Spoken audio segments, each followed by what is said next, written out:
Bwana Yesu asifiwe. Haleluya. Ndugu zangu, rafiki zangu, majirani zangu, ninawasalimu tena kwa jina la Bwana Mungu wetu aliyeziumba mbingu na nchi na ardhi. Leo tena ni siku ya 5 ya mkutano wetu, kama nilivyoahidi kwamba nitawaletea vipande katika chaneli yangu ya Moyo wa Huruma. Sasa leo nimetembelewa na waimbaji ambao ni kweli tulikuwa nao tangu siku ile ya kwanza. Wamekuja kunitia moyo katika maeneo haya vijijini. Kuna jambo fulani ambalo watu wanasema waimbaji hawaendagi vijijini, lakini hawa wamekuwa waajabu, waimbaji wa pekee, maana wametoka mjini wamekuja kunifuata huko vijijini. Sasa ninaye mwanangu hapa Maridausi, anaweza akazungumza neno kwa habari ya mkutano huu. Kwanza, Bwana Yesu asifiwe, mtumishi wa Mungu. Amen. Bwana Yesu asifiwe. Amen. Na kuona Maridausi umekuja huku kunitia moyo. Karibu sana. Je, una albamu ngapi tangu umeanza uimbaji?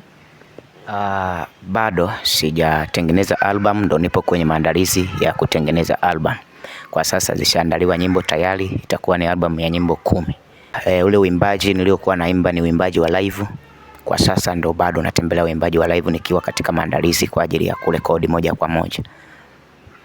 Una mpango gani au una maono gani kwa habari ya uimbaji wako? Kwa sababu siku za leo waimbaji wanapokuwa wachanga, kabla hawajatoa album, wanakuwa wanapatikana.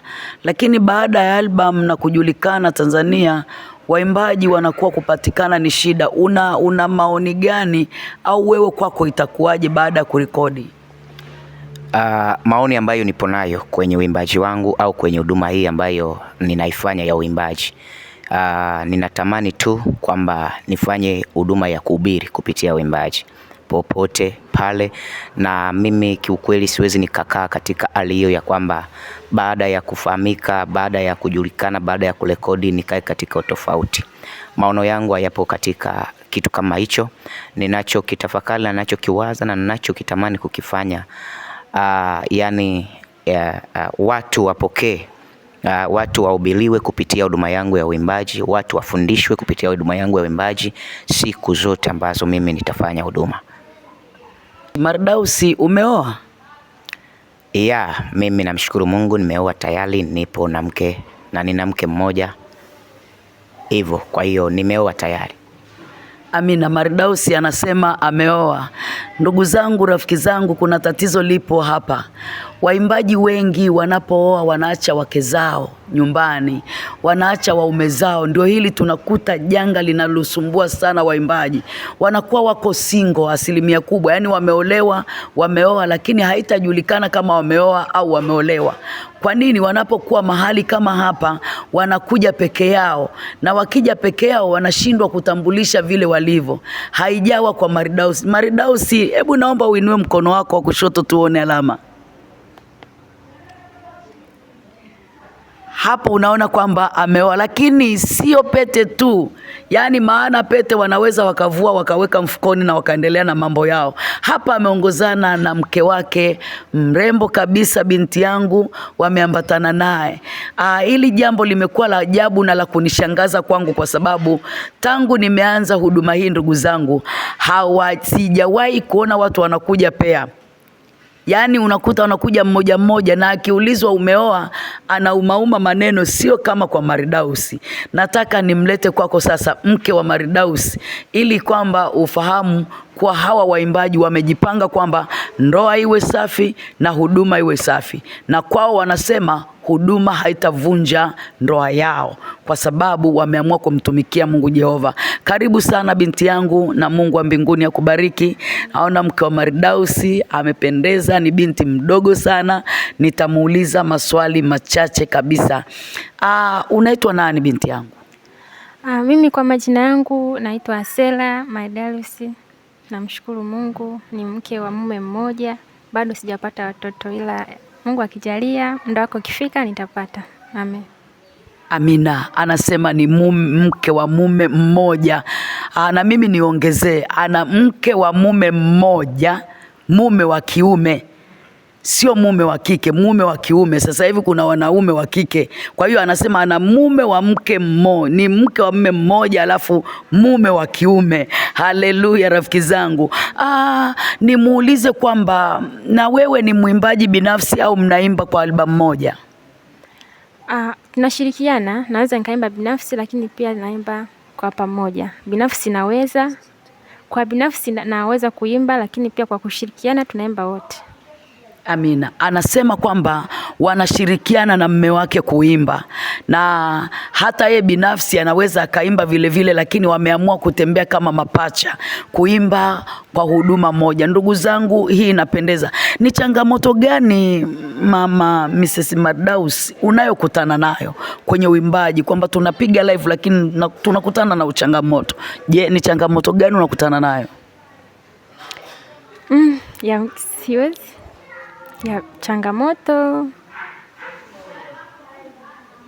hapana, siwezi kusema kuna changamoto, ila namshukuru tu Mungu, tangu nimeanza uimbaji sijawahi kukutana na changamoto yoyote. Namshukuru Mungu. Ngoja tumuulize baba, yamkini yeye anakutana na changamoto, kwa kuwa ni mwanaume ananyamaza tu, inakuwa siri yake. Hebu ngoja tumuulize, ni changamoto gani Maridaus mnakutana nazo?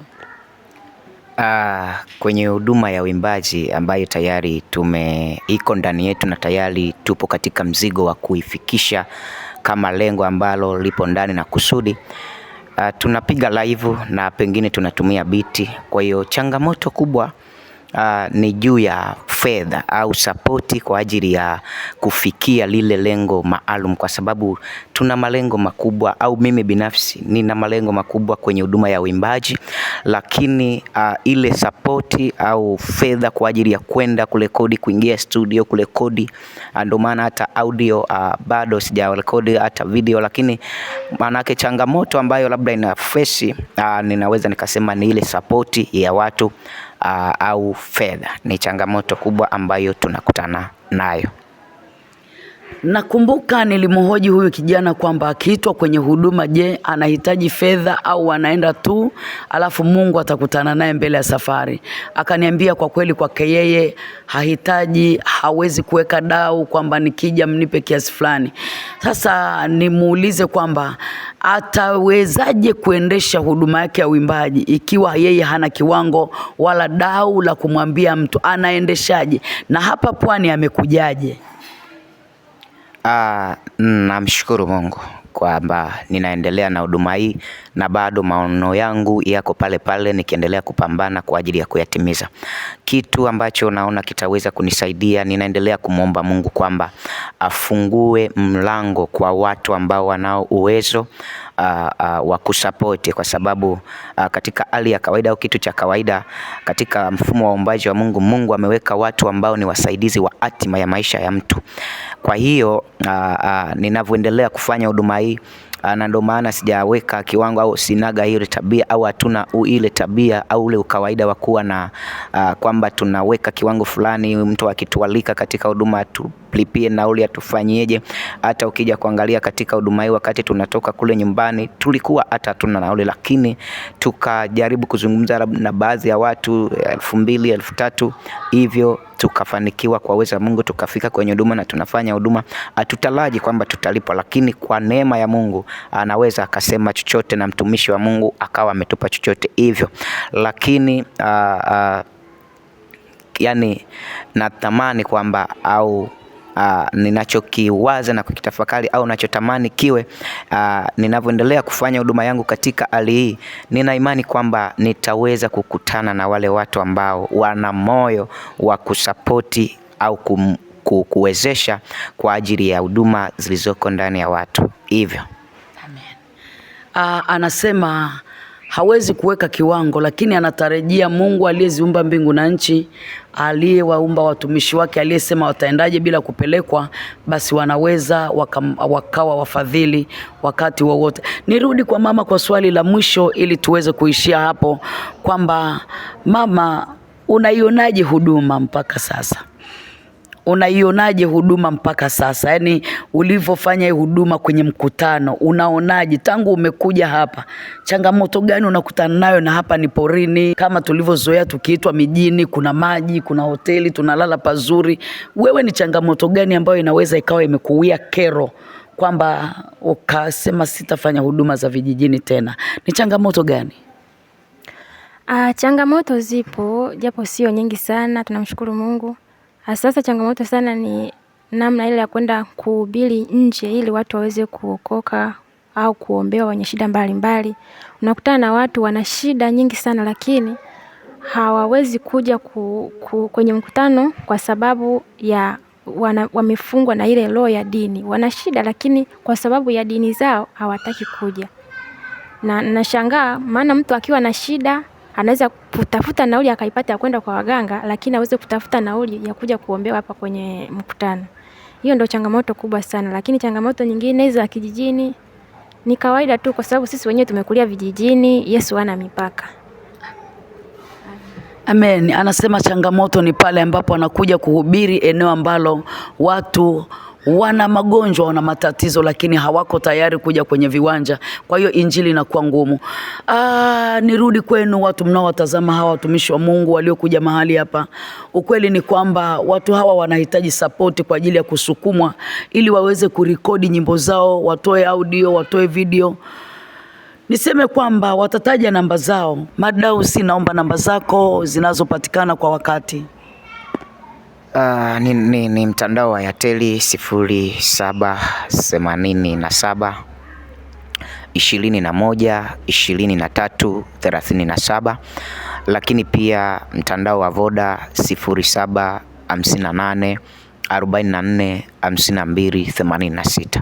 Hizo zote zinapatikana wakati wote. Niseme kwamba Mungu wa mbinguni awabariki.